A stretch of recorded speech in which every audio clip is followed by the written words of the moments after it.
ओम गण गणपति नमः। ओम नमो नारायण। जय श्री कृष्णा। मेरे चैनल पर आप सभी का हार्दिक स्वागत है। आज मैं श्रीमद् भगवत गीता के अंतिम 18वें अध्याय का महात्म्य कर रही हूँ।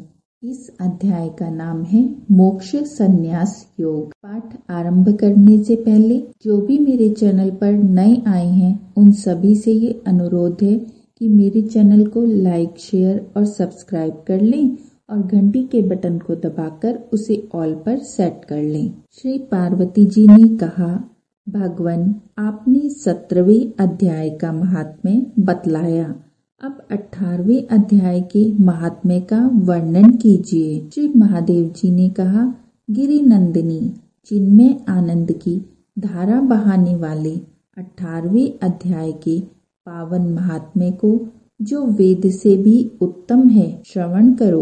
यह संपूर्ण शास्त्रों का सर्वस्व, कानों में पड़ा हुआ रसायन के समान तथा संसार के यातना जाल को छिन्न भिन्न करने वाला है। सिद्ध पुरुषों के लिए यह परम रहस्य की वस्तु है।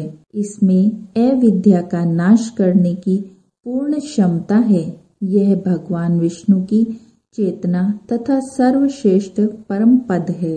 इतना ही नहीं, यह विवेकमयी लता का मूल, काम, क्रोध और मद को नष्ट करने वाला, इंद्र आदि देवताओं के चित्त का विश्राम मंदिर तथा सनक सनंदन आदि महायोगियों का मनोरंजन करने वाला है। इसके पाठ मात्र से यमदूतों की गर्जना बंद हो जाती है। पार्वती, इससे बढ़कर कोई ऐसा रहस्यमय उपदेश नहीं है जो संतप्त मानवों के त्रिविध ताप को हरने वाला और बड़े बड़े पातकों का नाश करने वाला हो। 18वें अध्याय का लोकोत्तर महात्म्य है। इसके संबंध में जो पवित्र उपाख्यान है उसे भक्ति पूर्वक सुनो। उसके श्रवण मात्र से जीव समस्त पापों से मुक्त हो जाता है। मेरुगिरी के शिखर पर अमरावती नाम वाली एक रमणीय पुरी है। उसे पूर्व काल में विश्वकर्मा ने बनाया था। उस पुरी में देवताओं द्वारा सेवित इंद्र शची के साथ निवास करते थे। एक दिन वे सुखपूर्वक बैठे हुए थे। इतने में ही उन्होंने देखा कि भगवान विष्णु के दूतों से सेवित एक अन्य पुरुष वहां आ रहा है। इंद्र उस नवागत पुरुष के तेज से तिरस्कृत होकर तुरंत ही अपने मणिमय सिंहासन से मंडप में गिर पड़े। तब इंद्र के सेवकों ने देवलोक के साम्राज्य का मुकुट इस नूतन इंद्र के मस्तक पर रख दिया। फिर तो दिव्य गीत गाती हुई देवांगनाओं के साथ सब देवता उनकी आरती उतारने लगे। ऋषियों ने वेद मंत्रों का उच्चारण करके उन्हें अनेक आशीर्वाद दिए। गंधर्वों का ललित स्वर में मंगलमय गान होने लगा।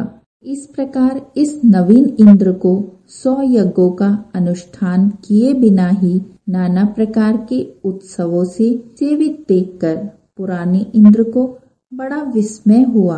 वे सोचने लगे, इसने तो मार्ग में न कभी हौसले बनवाए हैं, न पोखरे खुदवाए हैं और न पथिकों को विश्राम देने वाले बड़े बड़े वृक्ष ही लगवाए हैं। अकाल पड़ने पर अन्नदान के द्वारा इसने प्राणियों का सत्कार भी नहीं किया है। इसके द्वारा तीर्थों में सत्र और गांवों में यज्ञ का अनुष्ठान भी नहीं हुआ है। फिर इसने यहाँ भाग्य की दी हुई ये सारी वस्तुएं कैसे प्राप्त की हैं? इस चिंता से व्याकुल होकर इंद्र भगवान विष्णु से पूछने के लिए प्रेम पूर्वक क्षीर सागर के तट पर गए और वहाँ अकस्मात अपने साम्राज्य से भ्रष्ट होने का दुख निवेदन करते हुए बोले, लक्ष्मीकांत, मैंने पूर्व काल में आपकी प्रसन्नता के लिए 100 यज्ञों का अनुष्ठान किया था। उसी के पुण्य से मुझे इंद्र पद की प्राप्ति हुई थी, किंतु इस समय स्वर्ग में कोई दूसरा ही इंद्र अधिकार जमाए बैठा है। उसने तो न कभी धर्म का अनुष्ठान किया है और न यज्ञों का, फिर उसने मेरे दिव्य सिंहासन पर कैसे अधिकार जमाया है। श्री भगवान बोले, इंद्र, वह गीता के 18वें अध्याय में से 5 श्लोकों का प्रतिदिन पाठ करता है। उसी के पुण्य से उसने तुम्हारे उत्तम साम्राज्य को प्राप्त कर लिया है। गीता के 18वें अध्याय का पाठ सब पुण्यों का शिरोमणि है। उसी का आश्रय लेकर तुम भी अपने पद पर स्थित हो सकते हो। भगवान विष्णु के ये वचन सुनकर और उस उत्तम उपाय को जानकर इंद्र ब्राह्मण का वेश बनाए गोदावरी के तट पर गए। वहां उन्होंने कालिका ग्राम नामक उत्तम और पवित्र नगर देखा, जहां काल का भी मर्दन करने वाले भगवान कालेश्वर विराजमान हैं।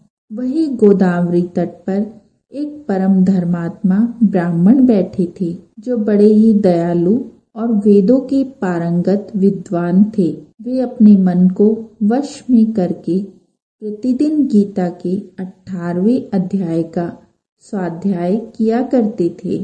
उन्हें देखकर इंद्र ने बड़ी प्रसन्नता के साथ उनके दोनों चरणों में मस्तक झुकाया और उन्हीं से 18वें अध्याय को पढ़ा। फिर उसी के पुण्य से उन्होंने श्री विष्णु का सायुज्य प्राप्त कर लिया। इंद्रादि देवताओं का पद बहुत ही छोटा है, यह जानकर वे परम हर्ष के साथ उत्तम वैकुंठ धाम को चले गए। अतः यह अध्याय मुनियों के लिए श्रेष्ठ परम तत्व है। पार्वती 18वें अध्याय के इस दिव्य महात्म्य का वर्णन समाप्त हुआ। इसके श्रवण मात्र से मनुष्य सब पापों से छुटकारा पा जाता है।